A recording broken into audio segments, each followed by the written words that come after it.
Today we're going to talk about 5 drinks that can help remove fat from your liver. First of all, what is your liver? Your liver is an organ in your body. It's one of the largest organs in your body, and it actually plays an absolutely critical role to detoxify your body, but it does it through your blood. So your blood sends a huge amount of volume into your liver. Your liver actually filters it, and the cells in your liver actually basically clean your blood, remove those toxins, and send it on its way to actually go get more oxygen and nutrients to be pumped out.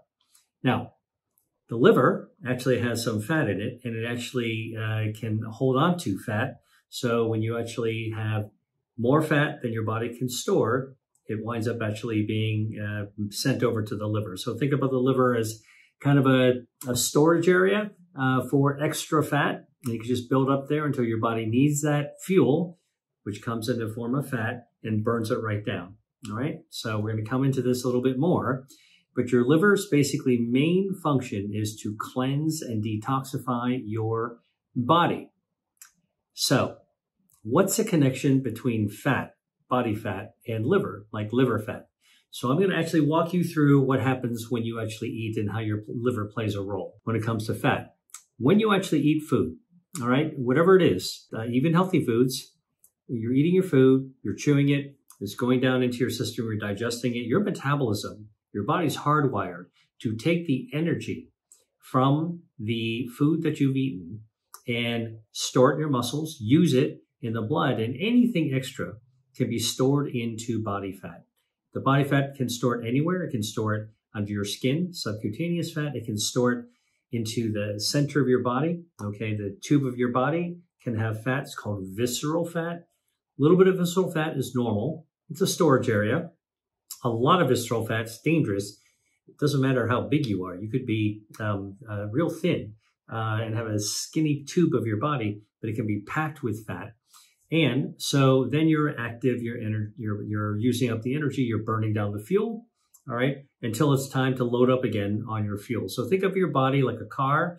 You kind of alternate between going fast, going down a road to do your business, versus looking at the fuel tank and it's low and you got to fill up again. Filling up is like eating. When you eat it, you store it into your fuel tank, all right, just like a car at a filling station. And in the case of your body, energy is actually stored in body fat until you burn it right down. All right. Now, what happens if you actually start to accumulate fat, more and more fat? Well, fat is accumulated in cells called adipocytes, all right? These are special fat cells that you're born with. In fact, it's one of the early cells that forms in your body.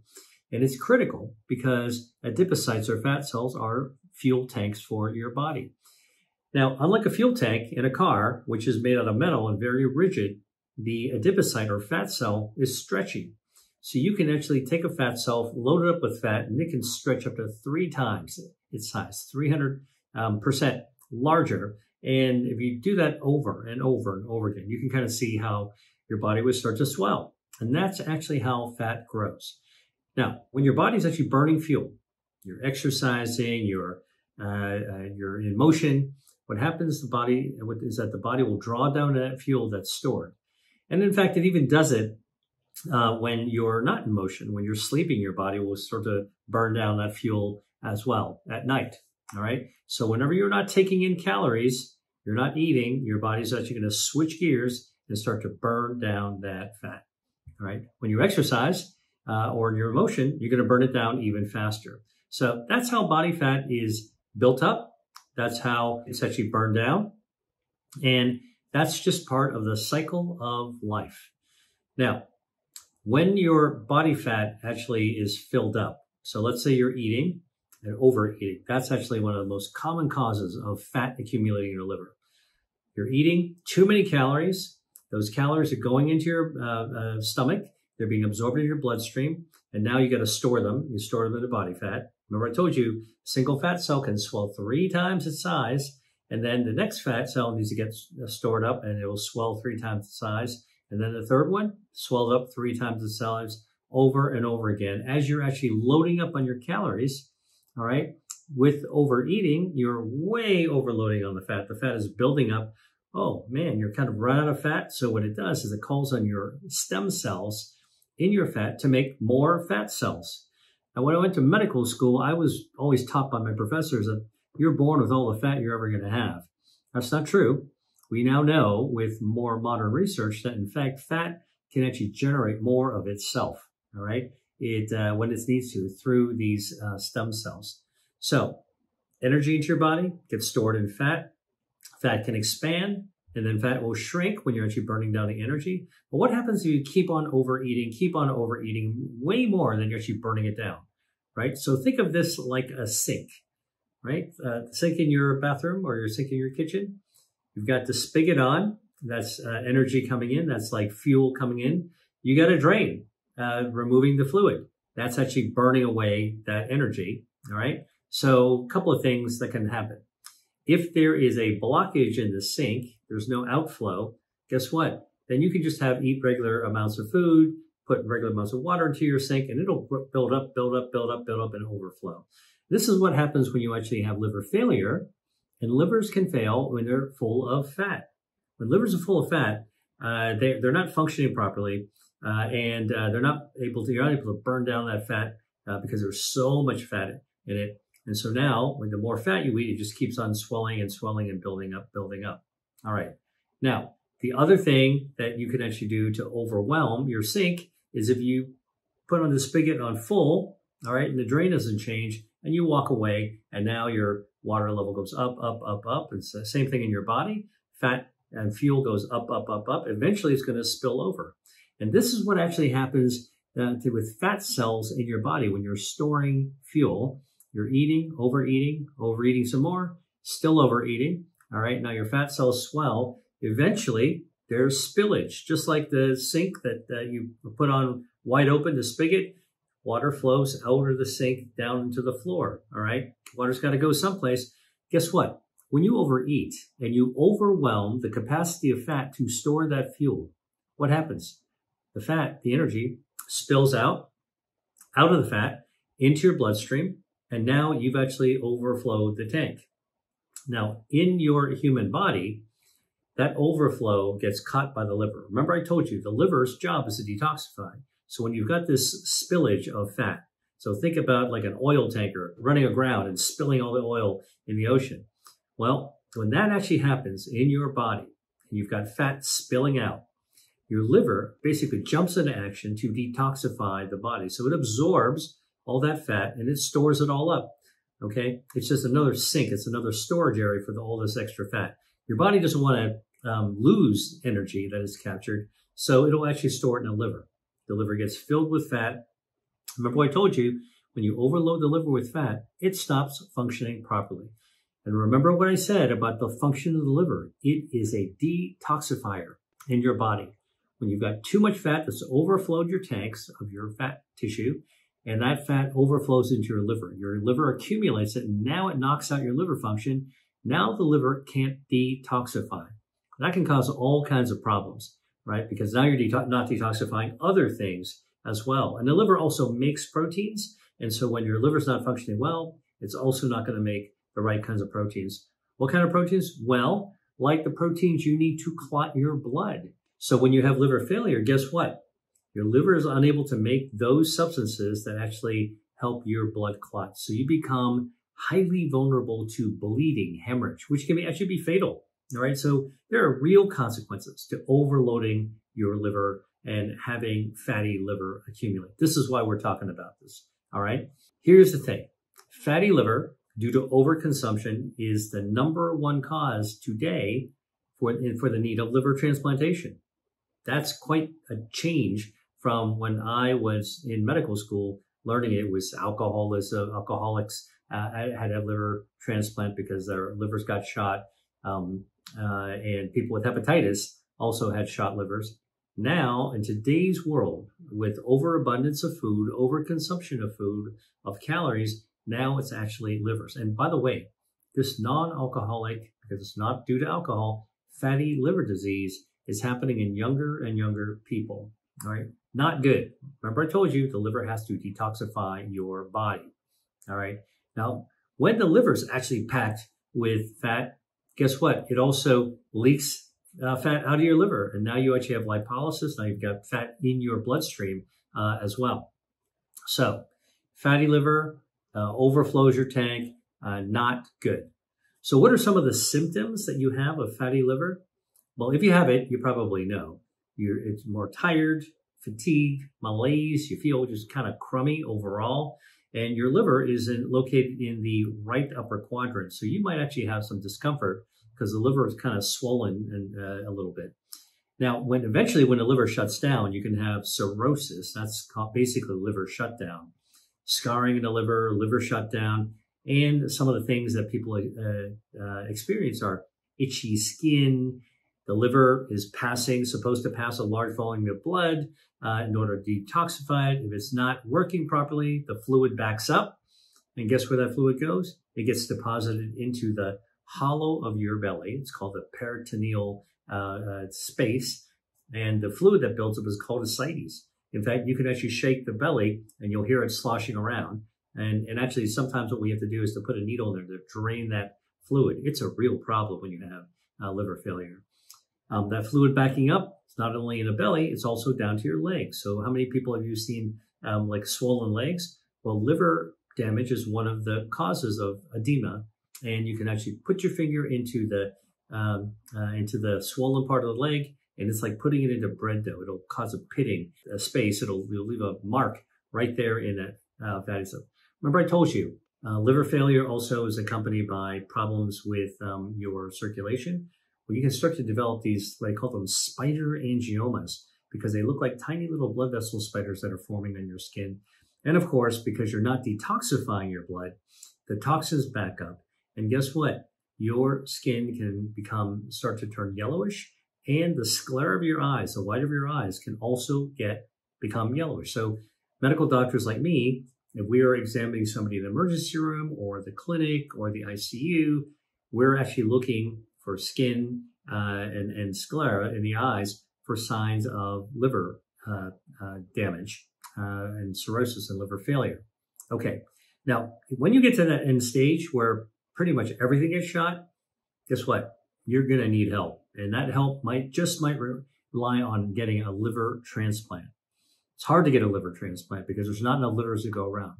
But the reason we're having this whole conversation, and the reason that I think it's really critical for me to communicate this issue to you, is because the liver, before it fails, is quite resilient. The liver can actually regenerate, all right? And so if you actually unburden the liver by burning down more fat, all right, before you get to the end game, you actually can allow your liver to kind of grow itself back, and you can actually be okay again. Here's the thing about the liver. If you took the liver and you removed 2/3 of it, okay, cut away 2/3 of it, the 1/3 that's left actually will grow itself back over a period of months. So liver is highly regenerative. It wants to actually do its thing. That's how important it is in your body, all right? It's a highly resilient organ.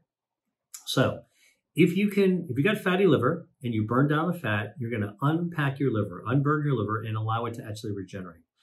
If you are on your way to a fatty liver, or you want to avoid a fatty liver, you definitely want to actually burn that fat away, all right? And that's really, really critical. So let's talk about the 5 beverages that you can actually drink to unburden your liver by burning away body fat, harmful excess body fat. Beverage number 1, green tea. Here it is again, the ubiquitous green tea when it comes to health.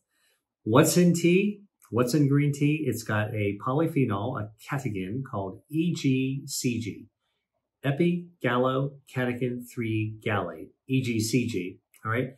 And you know what EGCG does? It does a lot of things, okay? But in this case, for burning down fat, it activates brown fat thermogenesis. So let me explain this to you. Green tea activates brown fat thermogenesis, and brown fat is kind of special kind of fat in your body. It's good fat. It's not wiggly jiggly. It's not under your arms. It's not under your chin. It's not your muffin top. Brown fat is wafer thin, and it's plastered around your neck, a little bit behind your breastbone, between your shoulder blades, a little bit in your belly. And when brown fat is activated, and green tea will activate, the EGCG will activate the brown fat, what that does is it fires up kind of like a space heater, all right? And when it fires up like a space heater, It's going to require energy to create heat. Thermogenesis is creating heat, all right? And in order to create that heat, that energy that brown fat uses is drawn from excess body fat, like visceral fat, all right? So this is actually a way to turn on good fat to burn down bad fat. And it's a way of actually lowering overall excess harmful body fat in your body. Green tea can actually do this. Another analogy that I often give for brown fat, what it does, thermogenesis. If you have a range in your kitchen, right, and a gas range, what do you do when you want to heat up a pot of water or cook some soup? Go to the range, you turn on the knob, the dial, and you go click, click, click, click, whoosh, right? That's what happens. Now you can put the pot on, you can boil it. Now, when you go click, click, click, whoosh, you're actually drawing fuel, gas from your gas line, maybe a gas tank by the side of your house, or maybe town gas, into that burner, and then when you ignite it, whoosh. Now you got that flame.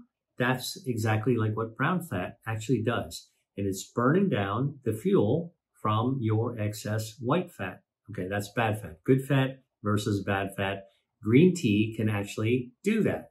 Now, how do we know that it actually works? Well, this has been studied in the laboratory, and green tea and EGCG can actually have that effect on brown fat when you study it in the microscope in the lab. But more importantly, it works in the clinic. It works in real people. So studies in Iran have looked at women, 70 women, who are coming from a diabetes clinic, and they have metabolic syndrome, all right? Now, this is kind of on your way towards diabetes and otherwise badness due to excess body fat and problems with your metabolisms. So, you know, what are the signs you have metabolic syndrome? High blood pressure, high blood cholesterol, high lipids, high blood sugar, and a large waist circumference. Waist circumference is actually kind of a marker of how much body fat you actually have in a tube of your body, right? So everyone, whether you're a big person or a skinny person, your body and cross-section is a tube, and there's fat that actually grows in the middle of there, right? So what happens when your visceral fat, that's the fat inside the viscera of your guts, what happens when that fat expands? It's going to stretch out your tube. Now, think about that if you had a belt, okay? Belt size at normal, you get excess body fat. Look at that. You got to undo a couple of belt holes in order to be able to buckle your belt, right? So that's why waist circumference is actually a surrogate, a marker of how much body fat, harmful body fat, excess body fat you might actually have. So this study in Iran, it looked at 70 women who were in a diabetic clinic with metabolic syndrome, gave the women 7 ounces of green tea. That's just under a fluid cup of green tea, not very much, in fact. And they gave it to them to drink 3 times a day for 8 weeks, all right? And there's another placebo group that just got lukewarm water. The tea drinkers basically drank their tea sort of breakfast, lunch, and in the afternoon. And at the end of 8 weeks, the tea drinkers lost 2 pounds, and they also shrank their waist circumference by almost an inch. And that means that that visceral fat got burned down. Click, click, click, whoosh. Green tea activates the brown fat. The brown fat burns down the fuel, burns away the fat. And guess what? Your waist circumference shrinks when you're losing excess body fat. This is the kind of thing that you can actually use to unpack your liver, unburden body fat in your liver. Now, in this study, the women who had green tea also had lower blood pressure. They had better fasting glucose. It's a sign of metabolic health. And they actually had better blood lipids as well, blood cholesterol.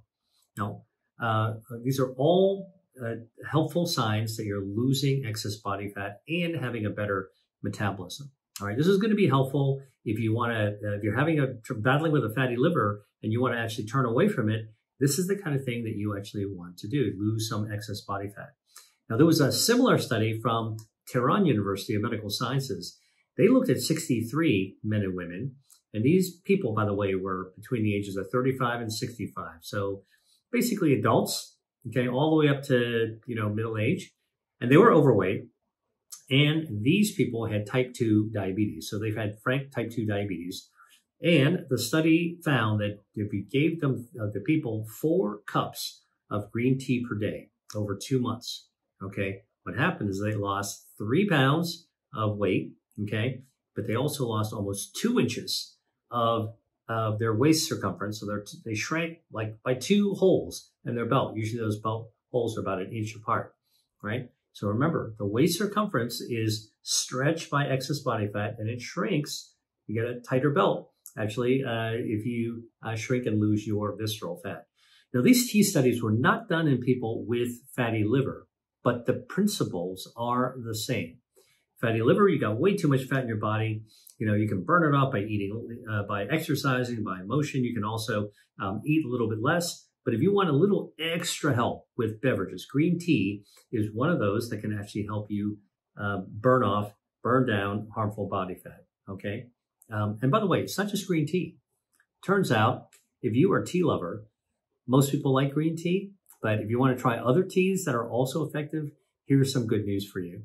It turns out that you can improve your metabolism and burn down harmful body fat with matcha tea. That's the kind of bright green tea that you would actually get at a sushi bar, for example. And by the way, matcha is an exceptional tea because while green tea is like the tea leaves steeped, right? So you take the whole leaves, you put them in a bag, or you put a loose leaf, and all the good stuff, the polyphenols, the EGCGs dissolving out of the tea leaf into the water. With matcha, you take the entire leaf and ground it into a powder and stir that in. So you get the entire leaf. You get all the EGCG, all the polyphenols, and you get all the dietary fiber as well. Good for gut health, good for metabolic health, helps you burn fat. And so matcha is another tea that's been shown to be fat lowering. Oolong tea is another tea. All right. And if you know what oolong tea is, you're like, you probably nod your head and say, hey, that's my favorite. Now, oolong tea is a kind of tea that you will often get in a Chinese restaurant. It is not green, bright greens. It doesn't look grassy. It's got a little bit of an oxidized taste because it's slightly oxidized. It's not a black tea, not English breakfast tea, but it also still has EGCG, the catechin that actually helps you burn off extra body fat. Now, if you want to go dark, all right, English breakfast tea, Earl Grey, that's fine. But you really want to take it to the limit. There is a black tea called Pu'er tea. P-U''ERH, Pu'er tea. Pu'er is a small city in southwest China that originally developed this smoky fermented tea. It's a fermented tea, meaning it's got its own healthy bacteria growing in it. It's dry, all right, for a long period of time. And it was originally used in a trading route. So, these little bricks of fermented tea could travel long distances without spoiling. All right. Well, turns out researchers have found that Pu'er tea can actually shrink your waistline. It's got the EGCG, it's got the catechins, but it's also a probiotic tea that can also improve your metabolism. So although I talked about green tea, we also talked about matcha and oolong and Pu'er tea. And I'm telling you, black tea, like English breakfast tea, and Earl Grey are also really good. Here's a pro tip though. If you're going to drink tea, drink it straight. Don't put sugar in it. All right. Sugar, carbs, calories. Now you're not doing yourself a favor. You're trying to burn down harmful body fat. All right. Let that tea by itself do its job. The other thing is that, some people actually like to put dairy in their tea. You want to cut your tea with a little bit of milk.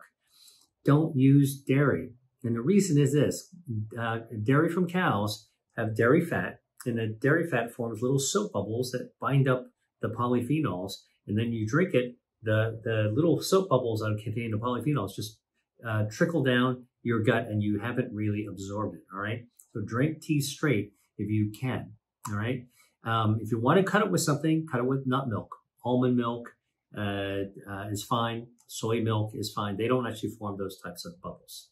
Beverage number 2, coffee, my favorite, all right? Now, coffee has been studied a lot for metabolism. It's definitely helpful for metabolism. It definitely burns body fat. And the way that coffee does this is that it activates brown fat thermogenesis, just like green tea. So coffee with chlorogenic acid, one of its bioactives, activates your brown fat. That's the useful fat around the side of your neck, behind your breastbone, a little bit behind your shoulder blades, a little bit in your belly, and it fires it up. Click, click, click, whoosh. And then your brown fat is generating heat and it's powering itself with fuel and it's stealing from your visceral fat, your harmful fat. Activated brown fat burns down harmful, unwanted fat, unburdens your body of fat. That's really good if you're really trying to counter a fatty liver. Now, the other thing about coffee and chlorogenic acid is that it actually prompts your body to make even more brown fat. Put more gas burners on your stove. All right, now it's not click, click, click, whoosh with one. You want 6 burners, you want 8 burners. Coffee will actually give you lots of burners to be able to draw more fuel. And in fact, there have been clinical studies that show that this actually works. In fact, one involved 504 people, and they're all coming from Indonesia, and it showed that drinking coffee drinkers actually had less body fat. And by the way, although caffeine can stimulate your metabolism as well, in this study from Indonesia of coffee drinking, they were able to remove the caffeine, and they found even without caffeine, coffee, the chlorogenic acid, would fire up your brown fat and actually cause you to lose weight.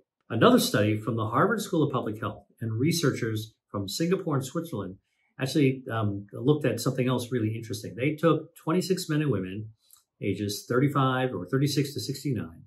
These people were overweight and they had insulin resistance, right? So they're on their way to actually developing type 2 diabetes. And half the group was given 4 cups of coffee per day, 4 cups of coffee. I probably drink 4 cups of coffee a day, all right? And the types of coffee they made were with Robusta beans. And they drank 4 cups of coffee a day for 6 months.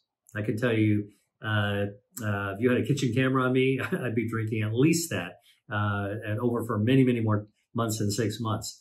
And the other group that they were actually researching got a placebo that looked and tasted like coffee, but there's no coffee in it. No caffeine, no coffee. And the coffee drinkers had their brew at breakfast, at mid-morning, middle of the morning, at lunch, and also after lunch, right? That's when they drank their 4 cups of coffee. And at the end of the day, what they found is that the coffee drinkers lost 4.6 pounds. They lost 4.6 pounds of body fat. They lost body fat.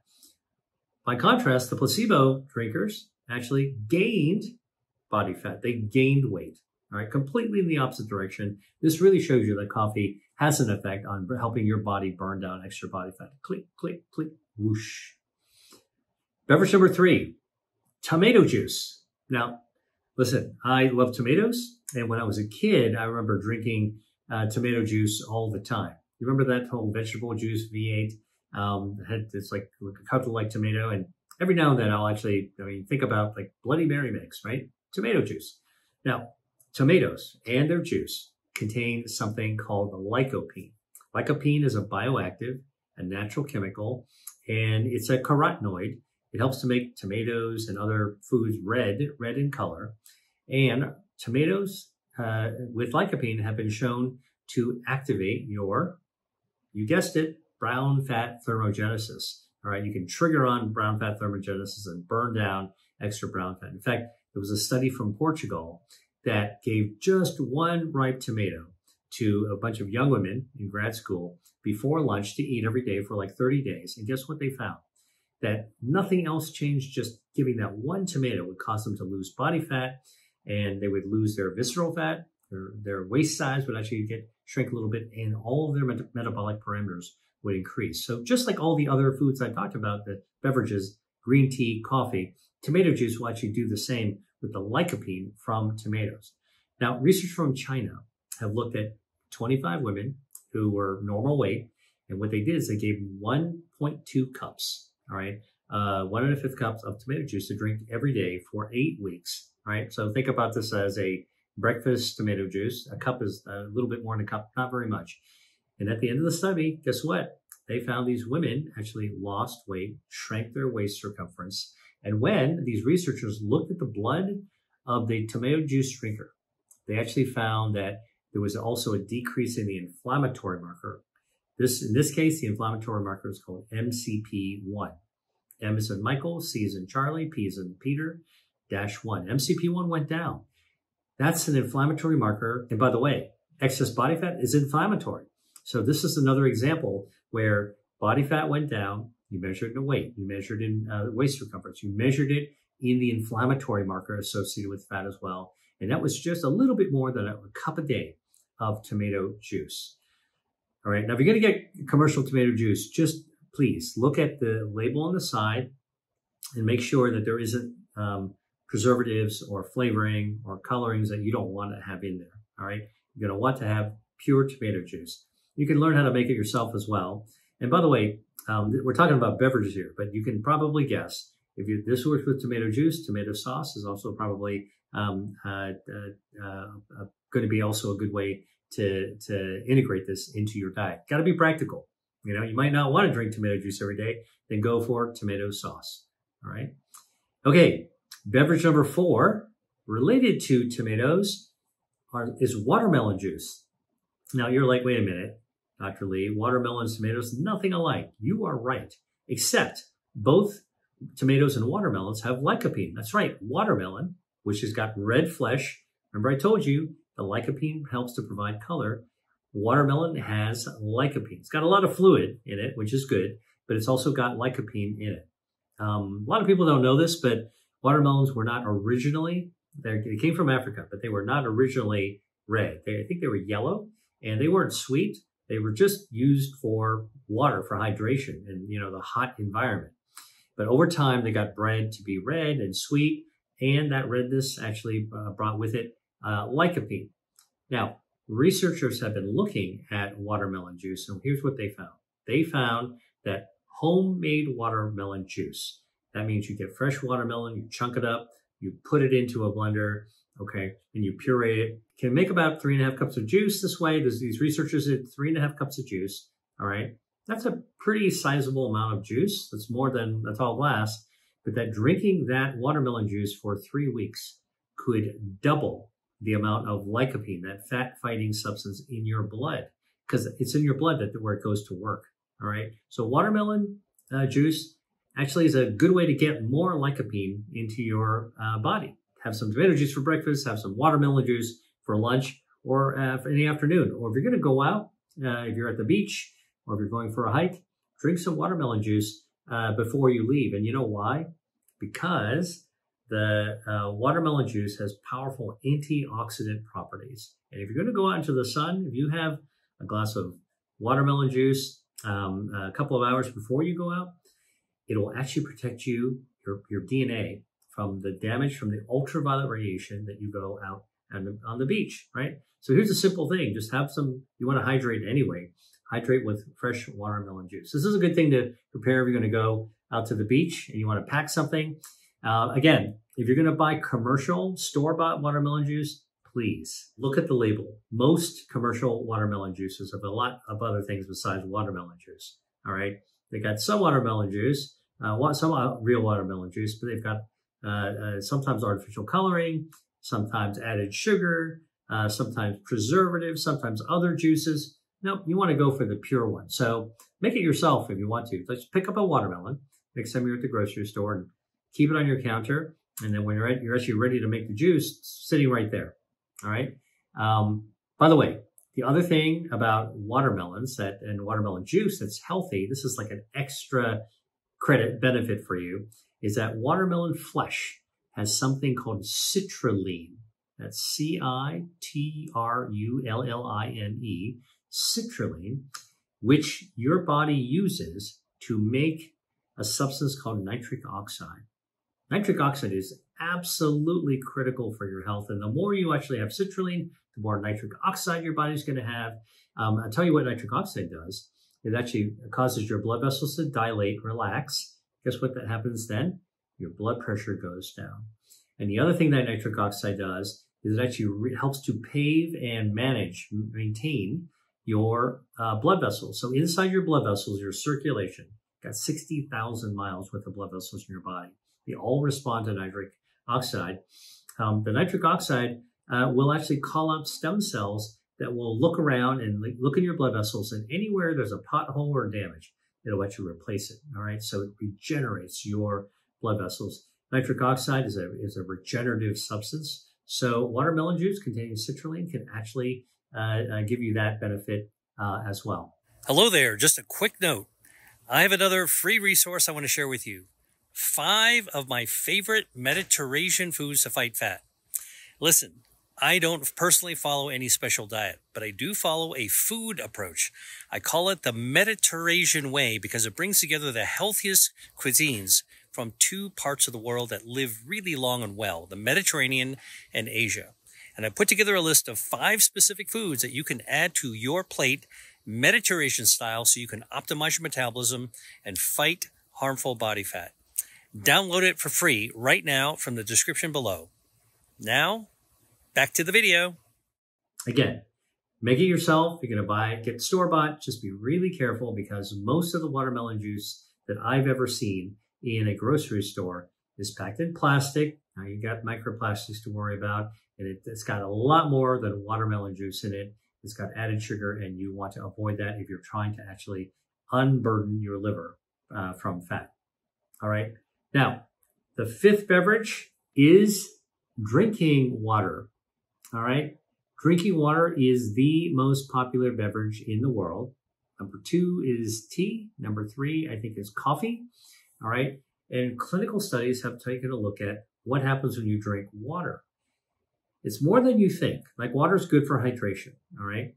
But it turns out that if you actually drink water, a couple of things happen. First, it stretches your stomach out when you're drinking water before a meal.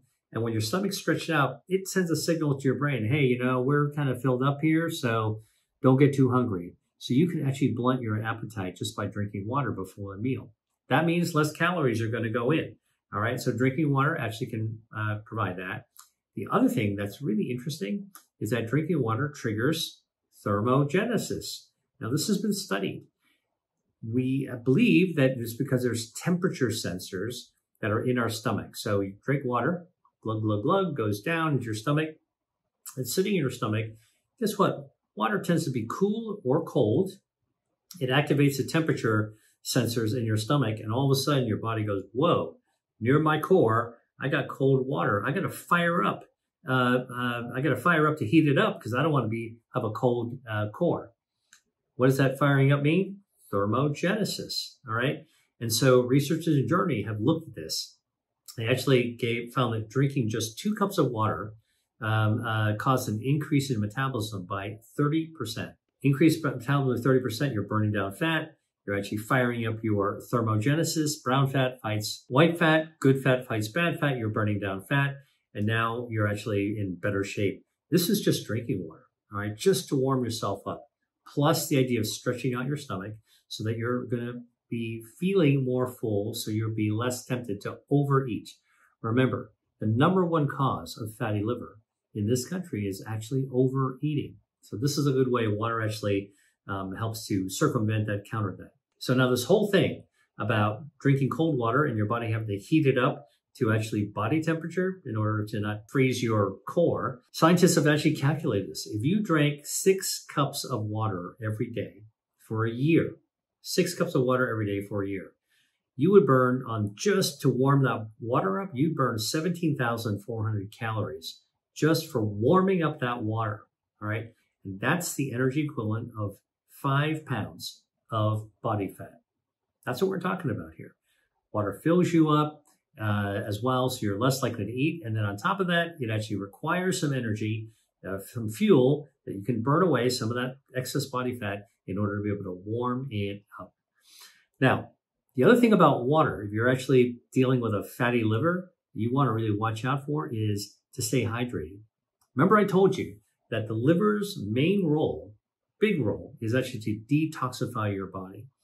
And if you have liver problems, liver failure, or you've got fatty liver, and you are dehydrated, all right? Now you're dehydrated, all those toxins that are not getting purified in your body are getting concentrated. Now you're going to run out through the liver. You know, that's going to be even more painful for your overall health. So staying hydrated dilutes out anything, your blood, okay, in terms of toxins, and is actually better and easier, as a wise thing to have when you actually have fatty liver. In fact, that's just something that you should be doing anyway, is hydrating. But if you've got fatty liver, you definitely want to actually drink water to be able to prevent dehydration. All right. Here's one more thing that I got to tell you as a pro tip.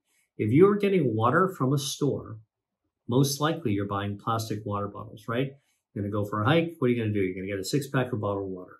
You're on an airplane. What are they handing you? They're handing you a bottle of of water in a plastic bottle.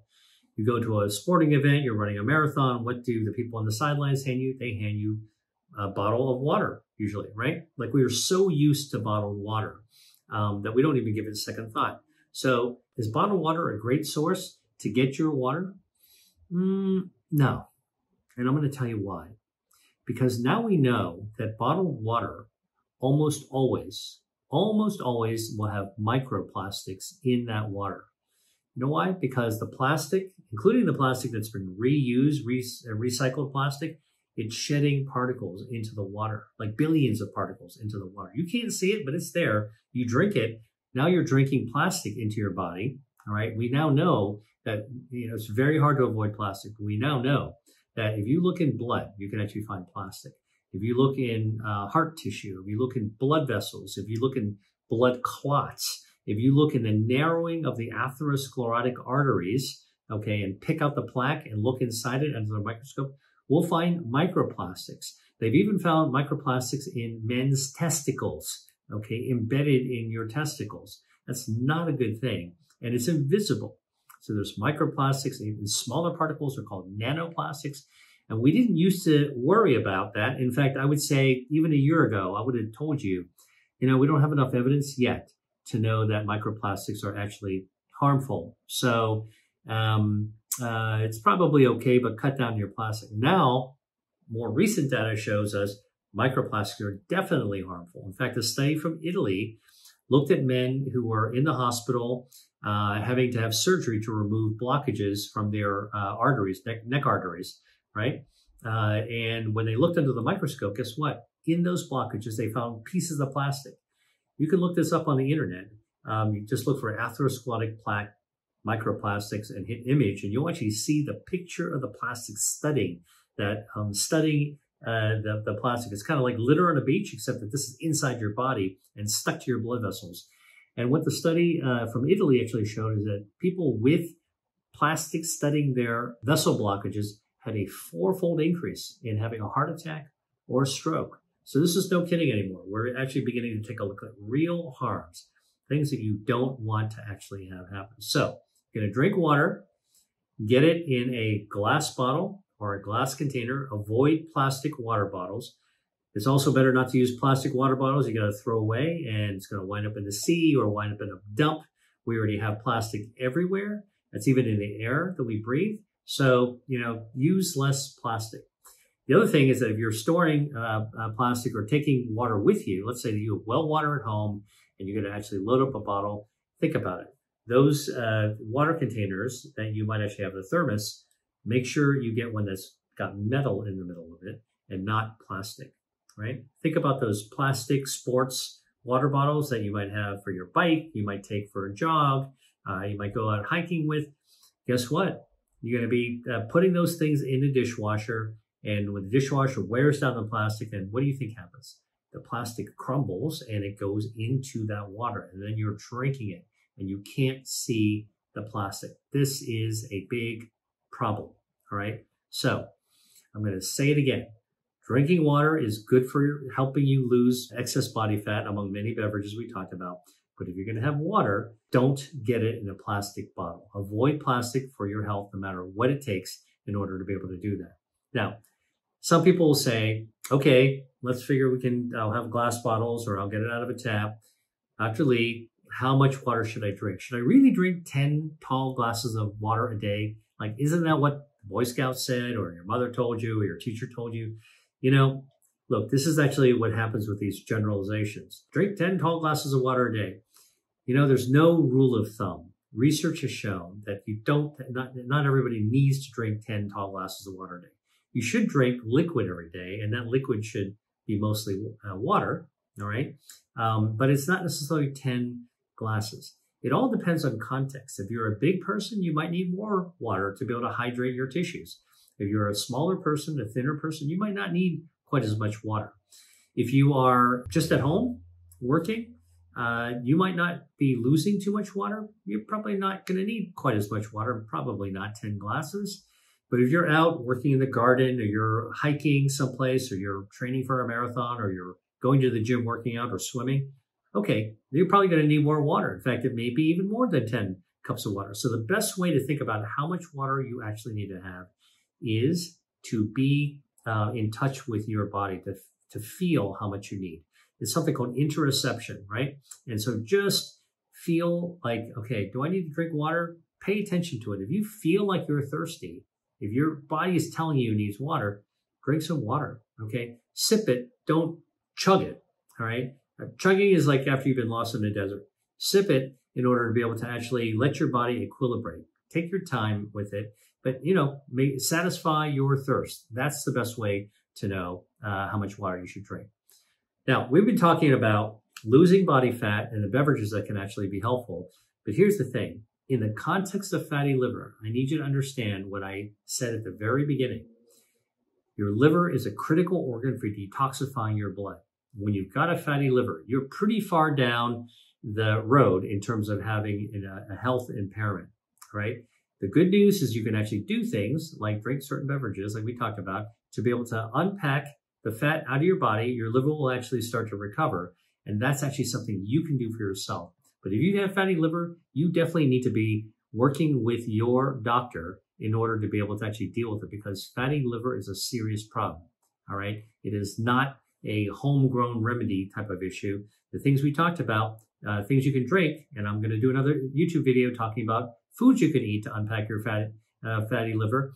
But the things, these are all sort of the things that you can do for yourself. The healthcare you can do at home, but you're going to need to be under the supervision and the guidance of a medical doctor who's probably going to refer you to specialists to help you have the best outcome if you have fatty liver. And this requires professional help. Hope you learned something from this, and thanks for watching. Dr. Lee, out. Hi there. If you enjoyed watching this video, I know you'll love the next one. Stay here and check it out, and I'll see you there.